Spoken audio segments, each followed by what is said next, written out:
breaking into that top 4, cementing themselves as one of the top teams of the game early here in Infinite Warfare, but also has the potential to drop out early too. Yeah. Watching a lot of these guys playing online, you know, there's some arguments that are going on. It's pretty common with this man on the team.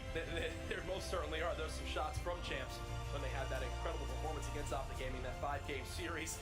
Lacefield obviously bringing a lot of the energy. And Chance, we spoke a little before going live. We talked about X Factor, who we're going to be seeing today. Who's your X Factor on Cloud9? Who needs to go off in this match? Easily has to be Lacefield. He's a guy that if he is not putting up numbers, Cloud9 just does not succeed as a team. So he's really going to be the backbone of the squad, kind of that core member. But if he's going to perform, again, Cloud9 have a very decent chance. Now, I do want to touch on some of the things we're maybe thinking of weaknesses with this Cloud9 team, because they do have 2 veteran players, but they also have 2 up-and-comers, guys that have really launched into the scene in the last year.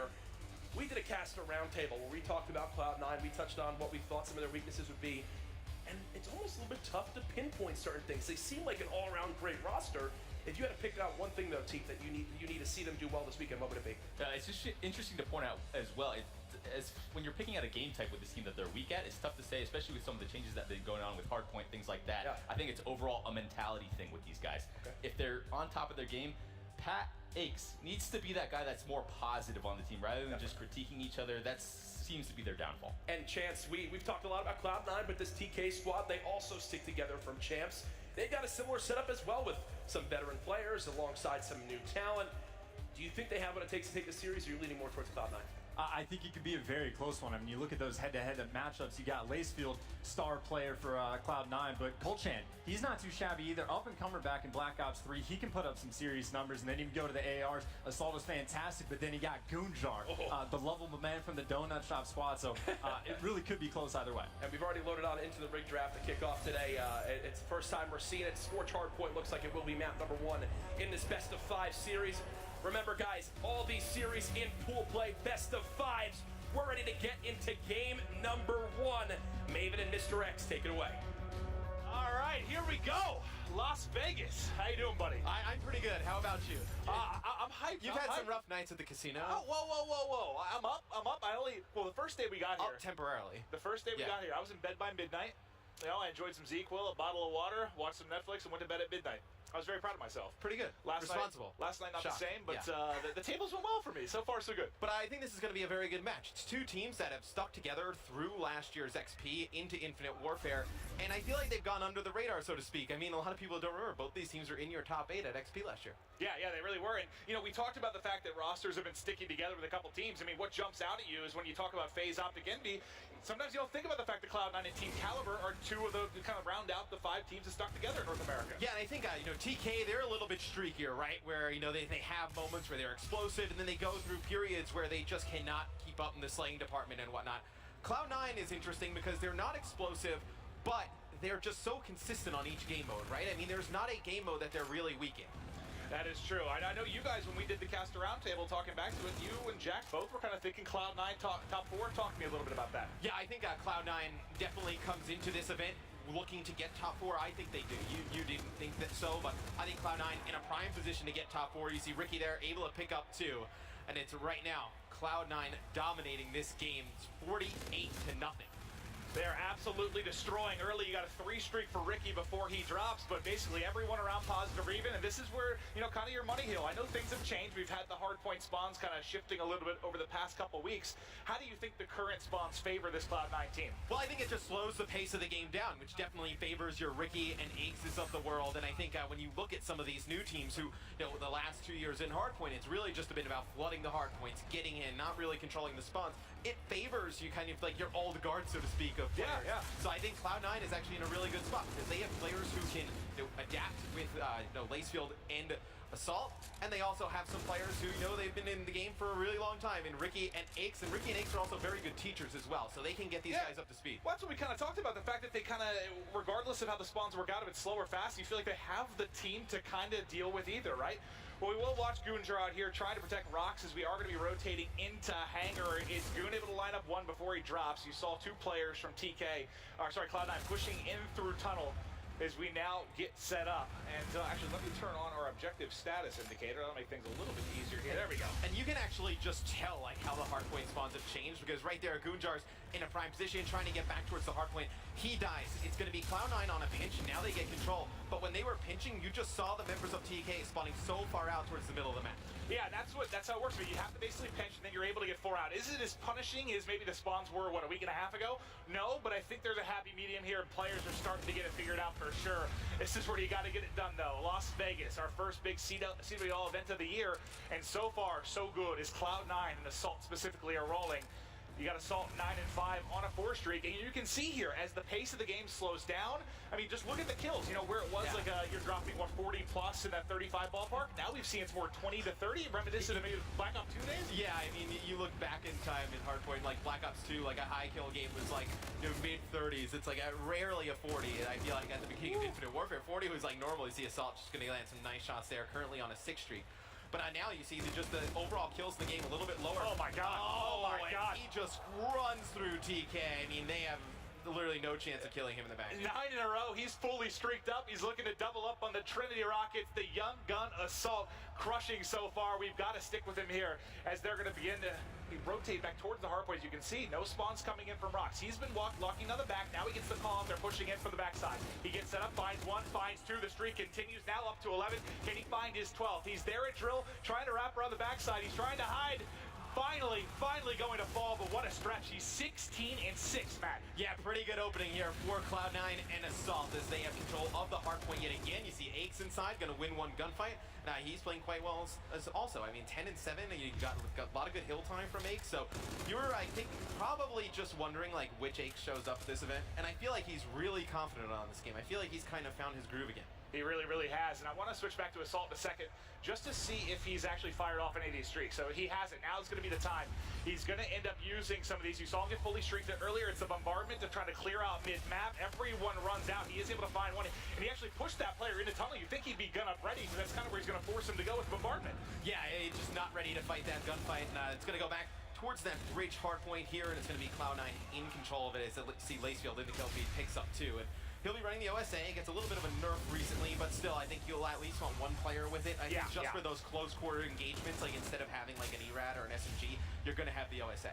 And you thought, you know, I was kind of thinking this is what, TK got 7th at Champs, 5th, right, for the side of Cloud9. You thought this could be a blowout for Cloud9. Tell me why. I said earlier when we were seeing this match, I know on the schedule, and we were just talking about casting it, that I felt that Cloud9 was going to come in here, and I thought this would be a blowout of the series, to be honest with you. I think, I've been seeing TK play quite often at home, and they have up and down performances, right? Not really a lot of consistency, and I think Cloud9, they put in a lot of work, and I feel like just with the new changes to the spawns, it just benefits them so much. Well, you see some streaks coming in. This is the one where they have to pick up a lot of time. You know, one of the money hills, I know things have kind of changed again as the spawns have been extended a little bit as far as control, able to rotate a little bit earlier, spawn people out. As you see Cloud9 forced to kind of come into the grinder here as they're going to look to get the break. Goon has 1 player in front dealing with it. He knows more pressure is coming, finds 1. There should be a second for him as well. That's going to be 2, 3 in a row total. He's 300 off his Trinity Rocket, and I mean, this is a potential comeback time, but let's go over to the rotation now, because it's going to be Theory with the OSA, who has to win some key gunfights. He's able to find 1. The second there will end up dropping. Talk to me a little bit about the difference between the OSA and the K-Bar, maybe for a new player. Yeah, so the OSA is an assault rifle that it's like a hybrid of an SMG as well, where you're going to want that in those close quarter situations. It has like a high recoil at distance, so you want something like the K-Bar in that area. You see Rewind being used there by Colchan to just get away from all these players pushing from Cloud9. But I feel like the K-Bar is very good at that medium to long range, and it can also do some nice things up close, but you definitely want the OSA if you're going to be a more aggressive player, just keep pushing into these hills. And one of the differences worth talking about kind of in this game versus Black Ops 3 last year is that they changed kind of how you work towards that payload, right? It's only going to get from points when you're picking up kills, assists. And that's why we see a lot of players are really going kind of with the abilities. You don't see as many weapons really at all being used currently, at least in the meta of the game. Yeah, because obviously you're going to have to rack up a ton of score to be able to earn 1, and then even if you do get it, you potentially get nothing for it. So the abilities, it's a little bit of a safer play. As see Cloud9, they get control of this hardpoint on the rotation, and you just see like the drastic changes in hardpoint with this new update. Is that in the past you could get maybe 3, 4 attempts to try and break a hill. Now you're basically down to 1 or 2. Well, I think it's more. I think you're more around kind of 3, which is reminiscent of like Black Ops 2. I mean, honestly, Matt, you may have had 10 on some. When you were spawning close, you you had so many opportunities to try and break. Now, I mean, you can't just spawn up and fly. You have to get with your team and do a more, I guess, coordinated effort to try and push and break. Yeah, and I think it's also just kind of changed the dynamics of which hills are your quote-unquote money hills or whatnot, because I feel like at any point you can hold a hill down for an extended period of time. If you get 1 or 2 good holds, and you see Colchan able to pick up 2, TK in control of the hard point, and he's going to try and push out a little bit further. Just let his teammates get back inside of the hill, and you see just when you're able to push these spawns out, you can really cause a lot of chaos, and he should be able to pick up that kill. It took a little bit longer than expected. It's going to be Ricky taking him out. Now Cloud9 is going to try and break in, but Theory with another big two-piece. Yeah. Look at the hike that Colchan currently has over. And he's going to end up getting kind of a top spawn here with a couple players from Cloud9. You really, it's a solid 5 to 10 seconds to rotate back to the hard point on some of these. But talk to me a little bit about Colchan. We've been watching him for a bit. Tell me a bit about how he kind of erupted last year and what you expect for him going into Infinite Warfare. So last year in stage 1 of the CWL, Colchan was like a lights out player. You know, we kind of touted him as like the most new renowned player on the scene. We kind of hyped him up a lot. And in stage 2, he just was, he didn't like have those like crazy plays that he had in stage 1. And I think it's just because, you know, he got a lot of pressure on him. People expected different play from him. Nice play there as his Theory is going to be able to take out 1. But I think Colchan coming into this year, the pressure's kind of off a little bit as TK has been flying under the radar. That if he can go back to playing that fast, you know, kind of you're not really an SMG anymore, you're going to be running the OSA, but if you're going to be at that fast, in-your-face playstyle, I feel like Colchan can be effective. The issue is now you have somebody who's been playing a hardpoint game for the last few years that's been so fast-paced, now it slows down. It's like, how fast can he adapt to playing at this speed? It'll be interesting to see, but this may be it here at Cloud9 can close it out. They can win on this hard point. The contest coming in, they have to try and get in for your team Kaliber. You know, you saw Theory had that Centurion available. I think he actually tossed it in, but it was eliminated immediately by Cloud9. And they're going to take game 1, 250 to 174. Now that ends up, even though I want to say a little bit closer than we saw at the kick-off. What were they up, like 120 to 20 or something to kick things off? Team Kaliber plays them even over, what, the, I guess, second kind of half of that game. Did you like what you saw from TK over the second half of it, or was Cloud9 firmly in control for you? I liked what I saw from TK in the second half of the game, but you can't go down like 120. Like, I mean, you can't go down like 100 seconds in a hardpoint game, especially with how few chances you have to just going to get back onto the point. You're just not going to be able to win those games. And Eggs finishes off, I believe he finishes with 28 kills during that game, so a good performance from Eggs there early. Yeah, well, let's, we're going to take a look at some replays here. I think we've got one from Assault specifically who, he ended up going, I think, a 12 streak it was 11. Before it ended. Just absolutely crushing the competition. He gets fully streaked out early in this one. This is the scoreline we were kind of talking about. So like 120 to 35. Sorry, a little bit off, but obviously way out in front there early. Yeah, and especially when you have these streaks and you have the large lead, you can really just start to snowball, and it's just, you can, at that point you're just playing to not lose the game. Like, you just need to just rotate early and get control of maybe 2 hard points from that time on, and you're good. And then not rotate early and like just break that first hill and get control. Like, you're going to have to rotate early. So this has to suit someone like Eggs, right? Yes, it has to play good for him. I mean, you know, you saw on Twitter some complaints from Eggs early in the game, specifically with regards to hardpoint. I never seen him complain. Yeah, right.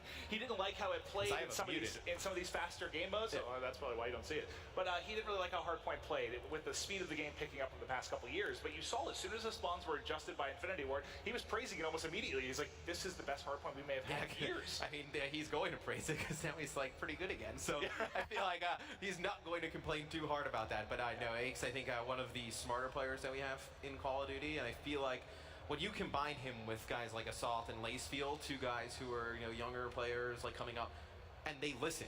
And I feel like that's the one thing with Aches, that like if you listen to him, like he's really easy to get along with. It's like when you butt heads and you just like you don't really agree with his play style, that's when you're going to run into problems. But I feel like these young guys are willing to listen to him and take the critiques, and it's working out. I think that you nailed it in the head. Like when he had that MV team at the beginning of Black Ops 3, when you're teaming with veterans like TP, Aches, was it Slasher, or sorry, TP, J-Cap, and Slasher. You know, you have players that when he goes off, he's trying to take over and lead the way, that are like, dude, we've been here, we've done this. We don't need to hear it from you, per se. But when you have young players who are just starting to come up, they're starting to get used to the fame and whatnot, they haven't exactly cemented their legacies yet, it's a little bit easier for him to be that leader, I think. Yeah, without a doubt. And I feel like we saw what happened with that Envy roster, things between him and Slasher, they just don't get along. I feel like he works significantly better when he can just kind of dictate the flow of the team himself. Like, there's nobody else, like there's no other cooks in the kitchen, so to speak, besides him. Like, he is the head chef, like he's able to do what he wants. Like, I feel like that's where he kind of excels. I mean, even back in, you know, E.G. Cole, like him and Krim used to go at it all the time. But I think there was a level of respect there with him and Krim where, I mean, he didn't just kind of blow Krim off. So and they were winning. And when you're winning, everybody is cool and friends when you're winning. So it makes things easier, right? Yeah, it makes everything a lot easier. Well, I mean, one of the main reasons, like, I love storylines, right? We like rivalries. It was great to see kind of Clayster and Raid go at it a little bit at PSX. But I think the reason that I want Cloud9 to be good and I want them to do well is there's just so many. I mean, when we talk about X, there's so many parallels, so many interesting, whether it's him matching up against Optic because of champs this year, or it's him matching up against Envy with the story from, you know, him teaming with them last year and bumping heads with Slasher. I feel like with every team to some degree, there's some at least scrap of a storyline with this roster. So I'm hoping they do well. It's not me rooting for them exactly, but more like the COD fanboy in me. It's always fun watching the bad guy win every once in a while. Yeah, I mean, you kind of look at him. He's like this overarching like villain of like COD. But I feel like it's great. I mean, I think some of the best moments I've been like when you've seen like Farico Impact go up against like the Complexity teams, and it's just like Killa going at it with like Eggs and like just like, you know, the rivalries that he's had with Optic. I think it's just brought like a different level of excitement to some of these games that, you know, maybe like I feel like him not being at the forefront has like kind of hurt in a way that like you just don't have like some of those fierce rivalries. Yeah. Well, thanks for being patient, guys. We're just waiting for the second game to get started. Let's talk about another player in this matchup on the TK side. Let's talk a little bit about Happy, because I know you were big on Happy kind of at the start of last year, well, throughout last year, because his movement was insane. He was one of the best when it came to what he could do with the objective. He put the flag in his hand, but he's really come together as an all-around player. I think Happy really kind of caught my eye at the beginning of Advanced Warfare. I believe it was Advanced Warfare, the Pro League Season 1, where he was unaware, and he had some incredible movement. And I mean, it's continued all the way through Black Ops 3 and now in IW. Just his movement is on another level. And I think if the thing where you look to see Happy like this year, if he can get consistent, like towards the end of last year, he started playing really well for this TK team, and you saw them have success. It's like he's crucial. Like, I mean, we talk about Colchan all the time, right? Yeah. You know what you're going to get from Goon in theory. Like, they're just consistent. I mean, they've been staples of competitive Call of Duty for a while. That if Happy can play well and play consistently well, this is a team that can find themselves in the top 8 again. Well, do you think, now it's insane to say, you can't even make the comment, like, is this one of the better teams they've had? Because Team Kaliber obviously had that insane run throughout Black Ops 2 where they were pretty much second place constantly. But is this one of the more talented rosters that we've had for Team Kaliber? Just from like a kind of a gun skill, just talent perspective. I think it's gotta be up there, right? Yeah, it definitely is. I think it's a different approach for Team Kaliber, right? I mean, we're used to just seeing like Neslo, Sharp, Goonjar, and Theory on this team, and just kind of the same 6 players recycled across the organization. Yeah, cycling it around. But I feel like this is a team where they kind of have the old guys with Goonjar and Theory, and you're going to combine them with 2 younger players with Colchan and Happy, and it just creates like a different dynamic, like playstyle wise. That I feel like this is their most versatile team. I don't know if it's their most skilled, so to speak. I think this is their most versatile team that they have, though. Well, they're in a tough spot right now. Obviously, down 0-1 here to Cloud9. Now, players starting to get into rig draft, getting ready to hop into the map as they'll get their classes going. But, okay, let's talk. We have a minute here. Do you think Cloud9 or Team Kaliber, either of these teams have a chance to really make a deep run when you're talking top 3, top? Yes, the Cloud9 without a doubt. Okay. I think you look at Cloud9 on paper, and like, do they scare you like gun skill wise? Like they're just going to explode and like you're not going to be able to outslay them? No. But do they scare me from a perspective that they don't have a weak game mode and you know they're going to play smart and not really make mistakes? Yes, that's what would scare me about playing against Cloud9. All right, well, let's kick things off. Let's go over to the offense. We're going to go on with TK here to start. We're going to start up with Theory. Let's see if Team Kaliber can bounce back in this one. We haven't seen the ERAD used yet, so a little bit of SMG action here early on in the search and destroy. Yeah, when you push the A bomb site, it's just these close corridors, you're going to be able to use the SMG to a little bit more effect. And you see how Lacefield's in the kill feed. It's actually going to be able to pick up one with a sniper off the rip. It's going to be Theory getting in, able to pick up one. Lacefield's going to take him out, though, with a pistol. It's going to force Colchan to just try and make a play here as the bomb is now down over by the A site.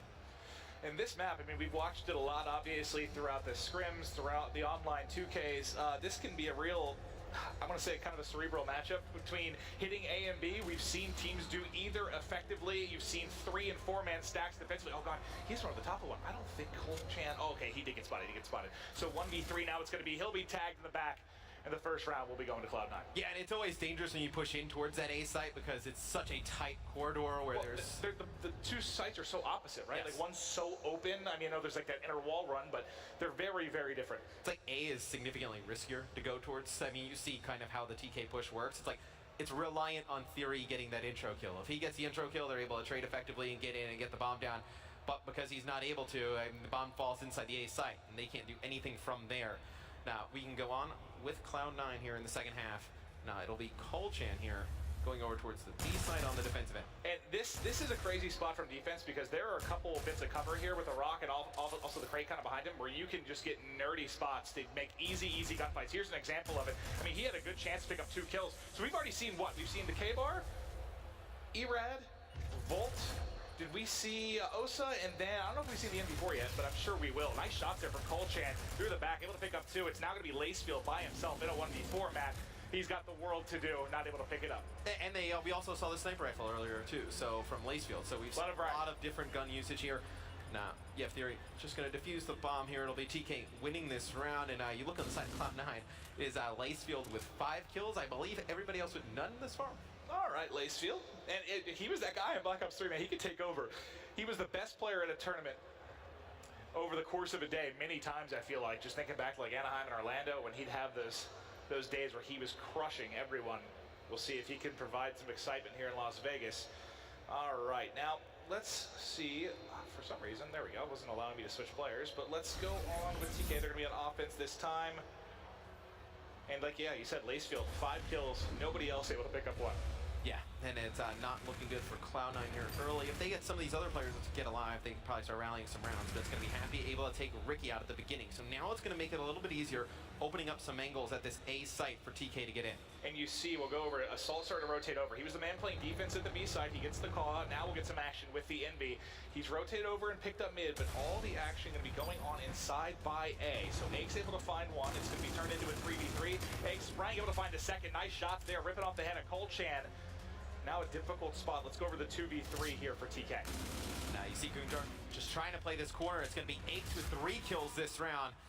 Now the last player is going to fall. It'll be Cloud9 taking it. So Akes comes alive with some good defensive stands inside at A, and I believe he picks up the last kill as well. So that's an ace in the round for Akes.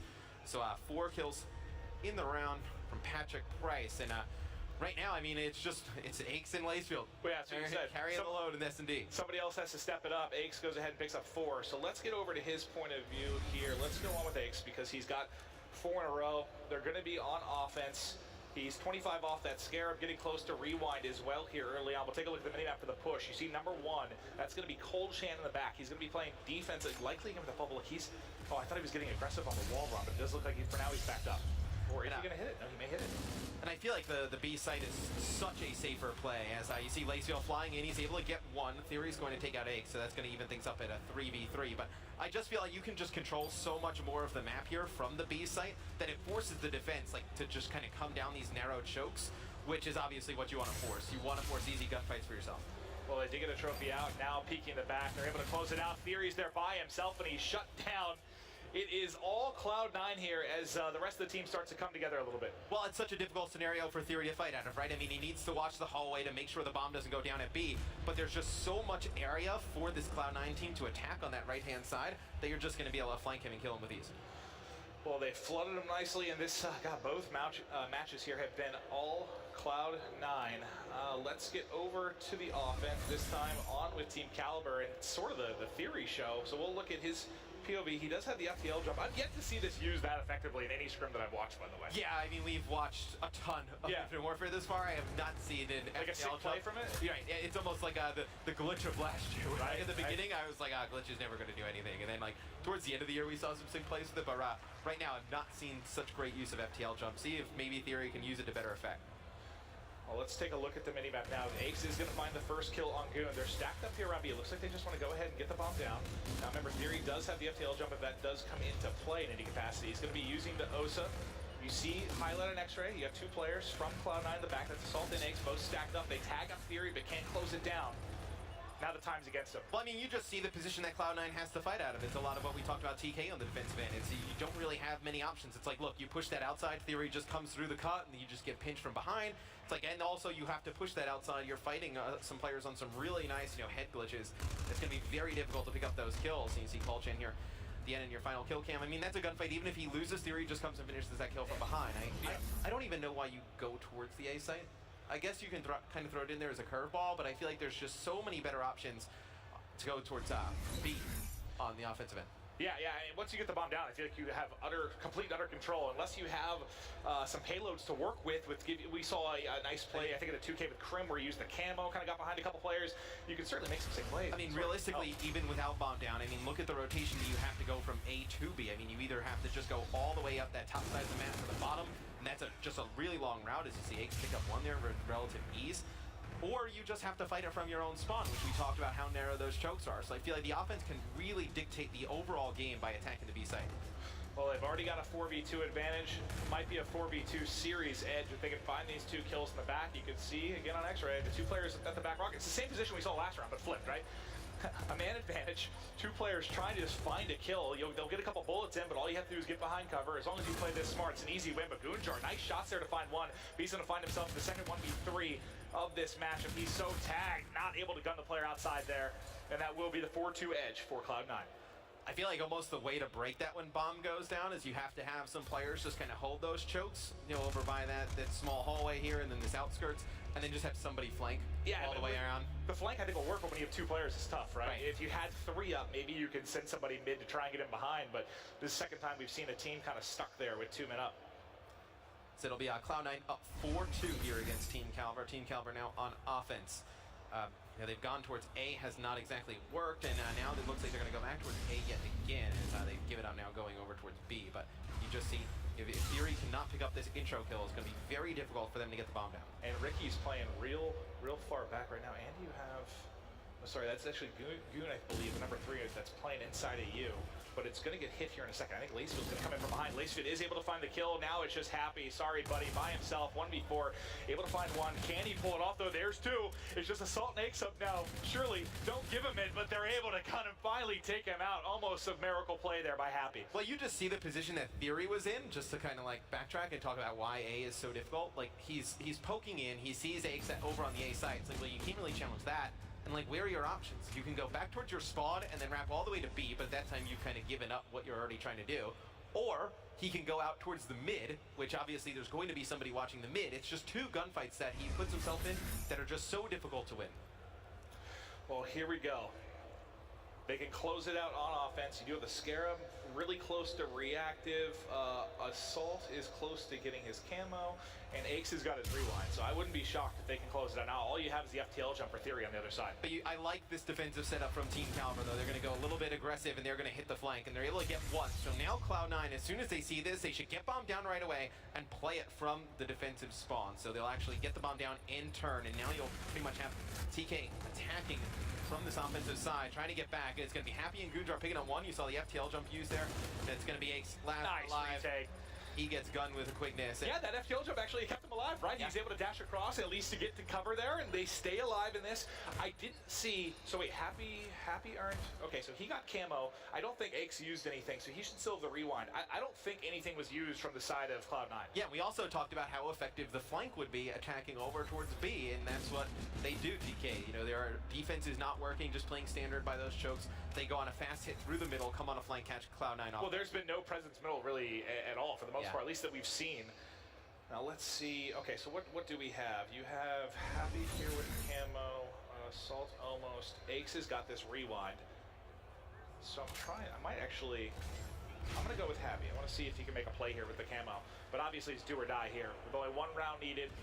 Now there is, you only have 1 player in the back. That is Assault playing defense. Let's actually look at his POV. I'll keep Happy in mind, as I know he has the camo to work with. I'm curious if maybe he's just going to camo and hit the back here. It's a really slow round developing for Team Kaliber. A minute left. They get up closer towards the site now, but see Cloud9 on the defensive end just playing really passive. There it is. Here is the camo coming in from Happy. He's going to be able to just get in, pick up 2. That's it. Nice job by TK, and that's exactly how you have to use camo. I kept waiting for you. Figured eventually he was going to push. It looks like he was just waiting to get bombed down, then he flies forward. Perfect use there of the payload. And I love his use of camo because he gets the advantage on 2 players, right? But he gets close enough to secure the kills. How many times did we see it over the last year with camo where somebody just starts shooting a little bit too early, a little bit too out of range? A lot of nice patience there from Happy on that camo use. All right, let's so you still have rewind with Aches. So I could see them setting up a play here with this rewind where Aches kind of just goes in and baits himself a little bit, rewinds out, and then has another teammate slide in. But Yep, again, from Team Kaliber. Another nice defensive play here, showing that they're just adjusting on the fly. You see Cloud9, they definitely have an idea that something is up because they peek over towards that catwalk. You can see Aches on the minimap pushes all the way through, so he knows that area is cleared out. You have an idea where TK is coming from now. Now they're trying to get some shots in. The flank coming through. It basically everything has been flipped, but the bomb is planted. Now it's just opposite sides of control, right? Let's get back. I might check on Aches because he does still have that rewind. He's worried. Well, actually, no, never mind. He's checked watching the complete opposite side. He's gonna have no action whatsoever. He's actually have to get back to help because technically his team in a 4v3 right now. Well, Salt just needs to kind of keep an eye on Bomb here. Does not need to push this right away. Just needs to make sure there are no players on him. Ricky's going to get pushed. It's going to be Gunjar in theory picking up a kill apiece. Now it's going to be Aches, the only one alive. You see, he's going to use the rewind, get out of harm's way. Has one more player in front of him. Can he clutch this? Can he do it? He's getting pushed. He's in the corner. Not enough time, though. Not enough time. That is it. Cloud9 has done it. He stays alive. The rewind comes up clutch. I was worried that was going to happen because they were in kind of a 4v3, right? They were getting pushed because he was watching the flank all the way kind of through A if they came in. But he gets over in time. I mean, the key gunfight there was the second one he picked up. If he didn't win that, probably doesn't get there in time. Well, probably does get there in time. Well, I don't know. I think that there's a chance that even if he loses that